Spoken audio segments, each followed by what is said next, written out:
উত্তর কোরিয়ার শীর্ষ নেতা কিম জং উন আবারও রাশিয়ার প্রতি তার নিঃশর্ত সমর্থনের ঘোষণা দিয়েছেন এবং বলেছেন ইউক্রেন যুদ্ধের ন্যায়সঙ্গত লড়াইয়ে মস্কো অবশেষে বিজয়ী হবে। বুধবার পিয়ংইয়ংয়ে রাশিয়ার নিরাপত্তা পরিষদের শীর্ষ কর্মকর্তা সের্গেই শোইগুর সঙ্গে বৈঠকে কিম এ মন্তব্য করেন, যা বৃহস্পতিবার উত্তর কোরিয়ার রাষ্ট্রীয় বার্তা সংস্থা KCNA প্রকাশ করে।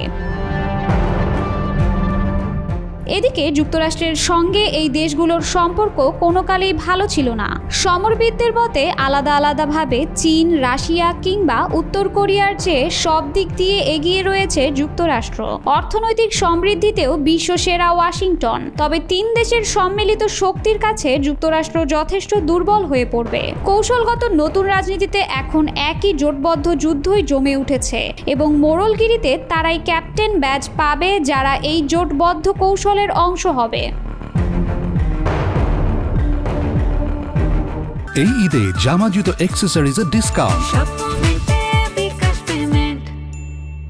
সাম্প্রতিক মাসগুলোতে রাশিয়া ও উত্তর কোরিয়ার মধ্যে ঘনিষ্ঠ সামরিক সহযোগিতা আন্তর্জাতিক মহলের উদ্বেগ বাড়িয়েছে। মার্কিন যুক্তরাষ্ট্র, দক্ষিণ কোরিয়া ও জাপান সহ 11টি দেশের একটি বহুপাক্ষিক পর্যবেক্ষণ গ্রুপ জানিয়েছে উত্তর কোরিয়া থেকে রাশিয়ায় অন্তত 90 লাখ রাউন্ড গোলাবারুদ ও রকেট লঞ্চার সিস্টেম সরবরাহ করা হয়েছে। এর বিনিময়ে উত্তর কোরিয়াকে বিমান প্রতিরক্ষা সরঞ্জাম ও ক্ষেপণাস্ত্র দিয়েছে রাশিয়া।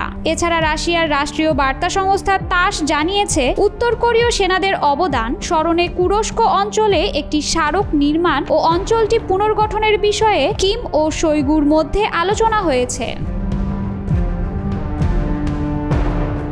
বিশ্ব রাজনীতির মঞ্চে উত্তর কোরিয়া ও চীনের সম্পর্ক দশকের পর দশক ধরে নানা রূপে বিকাশ লাভ করেছে। বিশেষ করে অর্থনৈতিক ও রাজনৈতিক পরিসরে এই সম্পর্ক বর্তমানে নতুন মাত্রা পেয়েছে, যার প্রভাব কোরীয় উপদ্বীপ ছাড়িয়ে সমগ্র এশিয়া মহাদেশ জুড়ে পরিলক্ষিত হচ্ছে। বর্তমান সময়ে উত্তর কোরিয়ার ঘনিষ্ঠ মিত্র হিসেবে চীন ও রাশিয়া যে ভূমিকা রেখে চলেছে তা কেবল ঐতিহাসিক নয়, বরং তা আধুনিক ভূরাজনীতির কৌশলগত চাহিদা ও নিরাপত্তার জটিল হিসাব নিকাশের সঙ্গে ওতপ্রোতভাবে জড়িত। চীন ও উত্তর কোরিয়া জোট কেবল অর্থনৈতিক নয়, বরং তা কৌশলগত দিক থেকেও গুরুত্বপূর্ণ। চীন চায় না উত্তর কোরিয়া সরকার পতনের ফলে কোরীয় উপদ্বীপে মার্কিন সামরিক উপস্থিতি আরও বাড়ুক। তাই পিয়ংইয়ংয়ের অস্তিত্ব বজায় রাখাই বেইজিংয়ের জন্য কৌশলগত গুরুত্বপূর্ণ বিষয়। একই সঙ্গে উত্তর কোরিয়া চীনের জন্য একটি বাফার স্টেট হিসেবে কাজ করে, যা যুক্তরাষ্ট্র ও দক্ষিণ কোরিয়ার প্রভাব থেকে উত্তরাঞ্চলীয় সীমান্তকে আলাদা রাখে।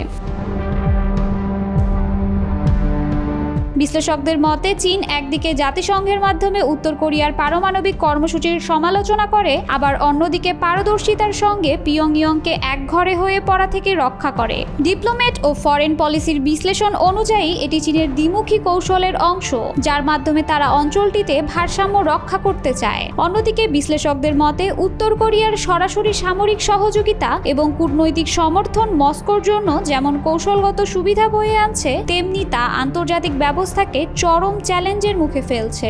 বিশেষ করে ইউক্রেন যুদ্ধকে কেন্দ্র করে গঠিত নতুন ভূরাজনৈতিক জোট এবং শিবির বিভাজন আগামী বিশ্ব রাজনীতিতে আরও অনিশ্চয়তা ও উত্তেজনা ডেকে আনতে পারে।